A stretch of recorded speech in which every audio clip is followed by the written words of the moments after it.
दोस्तों आज हमारा टॉपिक है। आज मैं 12th क्लास का हिस्ट्री यानी इतिहास पढ़ा रहा हूँ और एक इम्पोर्टेंट क्वेश्चन है जो आपके एग्जाम में बहुत पूछा जाता है। 1857 ईस्वी के विद्रोह के कारण को लिखिए। या क्या 1857 ईस्वी का विद्रोह एक सैनिक विद्रोह था?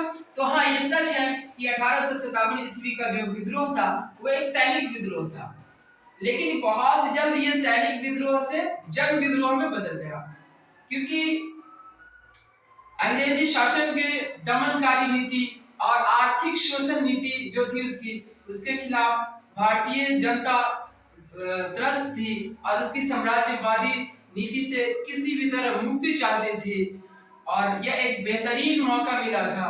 तो जैसे ही यह विद्रोह की खबर फैली तो देशी राजा, नवाब, जमींदार, कृषक, कारीगर, व्यापारी सभी वर्ग अंग्रेज सरकार के विरुद्ध हो गए और मौके की जो तलाश में तो उसके खिलाफ अंग्रेजी सरकार के खिलाफ विद्रोह कर दिया। इसलिए 1857 ईस्वी के बारे में अंग्रेजी इतिहासकार से लेकर भारतीय इतिहासकार ने इसको एक जन विद्रोह कहा है। इसको एक सैनिक विद्रोह मात्र नहीं है, ये जन विद्रोह है। ऐसा कोई गांव नहीं था, कोई कस्बा नहीं था, कोई शहर नहीं था, पूरे देश भर में भारतीयों ने अंग्रेजी सरकार के खिलाफ विद्रोह किया और कई रियासतों पर कब्जा करके स्वतंत्र सरकार बना दिया। 1857 में ही दिल्ली के लाल किले पर भारत का झंडा लहराया गया। मुगल बादशाह बहादुर शाह जफर के नेतृत्व में ये लड़ाई लड़ी जा रही थी। इसी तरीके का कानपुर में भी नवाब को फिर से गद्दी पर बैठाया गया और जगदीशपुर के वीर कुंवर सिंह ने भी वहां सरकार बनाया और इस तरीका एक पूरी देश में अंग्रेज सरकार के खिलाफ एक माहौल बना और जन विद्रोह हुआ। इसके बहुत सारा कारण है। इसमें कुछ कारण एक जैसे राजनीतिक कारण ये था, लॉर्ड वेलेस्ली की सहायक संधि नीति, जो भारतीय राजाओं को सहायक संधि करने के लिए मजबूर किया जाता था। लॉर्ड वेलेस्ली की लैप्स नीति, जिसके अंतर्गत भारतीय राज्य को, रियासत को हड़पा जाता था। लॉर्ड डलहौजी नाना साहब के पेंशन को रोक देना, रानी लक्ष्मीबाई को दत्तक पुत्र लेने से मना कर देना और इस तरीका नागपुर और सतारा के रियासतों को अंग्रेजी साम्राज्य में मिला लेना, ये सब राजनीतिक कारण था, जिसके कारण देशी राजा जो थे वो इनके विरुद्ध हो गए।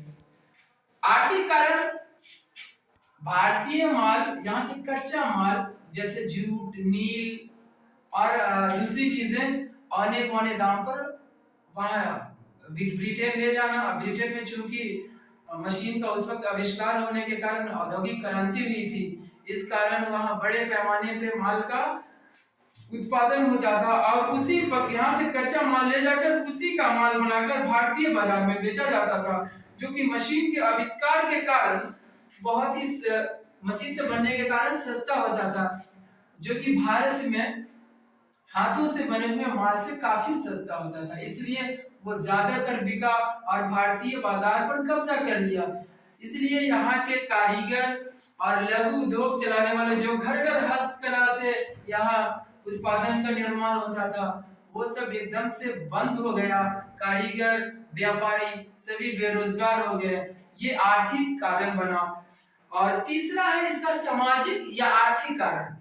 तीसरा है सामाजिक या धार्मिक कारण। सामाजिक कारण आप कह सकते हैं, एक कारण में ऐसा अफवाह फैला कि चावल में गाय के और सुअर के चर्बी का हड्डी का चूरा मिलाकर बेचना। दूसरा कारण, गाय और सुअर की चर्बी इसका बना कारतूस और का अफवाह फैला। और ये तीसरा, हिंदू धर्म ने अपने कुछ समाज सुधार नीति को अपने खिलाफ माना, जैसे बाल विवाह पर रोक, सती प्रथा पर रोक, विधवा विवाह की अनुमति देना। हिंदू धर्म में हिंदू धर्म के धार्मिक नेताओं ने इससे अपने विरुद्ध माना और ये उनके खिलाफ हो गए। दूसरा है ईसाई धर्म का प्रचार। ईसाई धर्म का प्रचार, ईसाई धर्म के प्रचार के लिए विशेष पोप का ब्रिटेन से भारत में लाना एवं ईसाई धर्म के प्रचार करते समय हिंदू धर्म की निंदा करना, अंग्रेजी शिक्षा का प्रसार करना, जिससे कि भारतीय समझ गए कि ये अंग्रेजी शिक्षा का प्रसार उनको ईसाई बनाने का एक साजिश है। चौथा है सैनिक कारण। सैनिक कारण में भारतीय सैनिक के साथ परेड के समय अभद्र व्यवहार करना।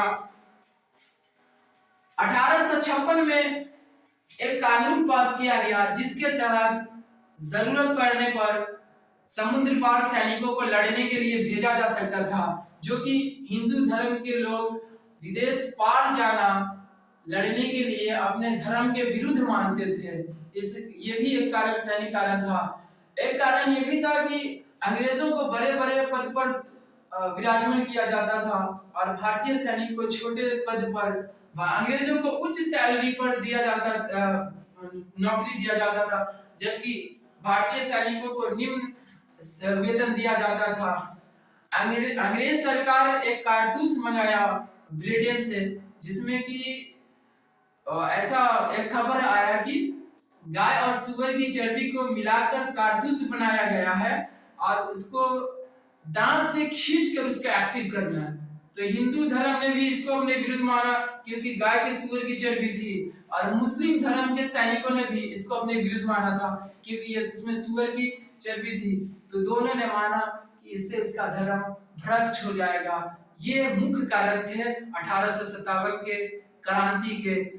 जो भी हो, ये सैनिक विद्रोह के साथ साथ एक जन विद्रोह था, इसलिए इसको सिर्फ सैनिक विद्रोह करना सही नहीं होगा, क्योंकि हर समाज, हर तबके के, हर जात के, हर वर्ग के, हर धर्म के, हर क्षेत्र के, हर भाषा के, यानी समस्त भारत ने इस 1857 के विद्रोह में भाग लिया।